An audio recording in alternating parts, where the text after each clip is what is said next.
कैसे हैं आप लोग? एक कहानी है जो सबको सुनानी है, जलने वालों की तो रूह भी जलानी है।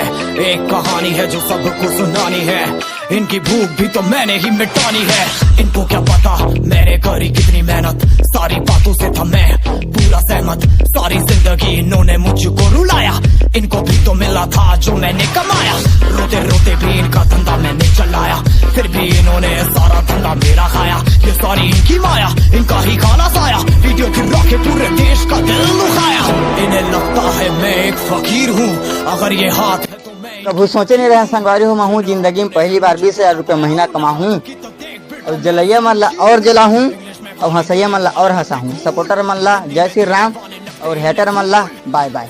संगवारी हो आप मन के मैं दुलार से मोर थर्ड पेमेंट आगे समझा। एक कहानी है जो सबको सुनानी है, चलने वालों की तो रूह भी जलानी है।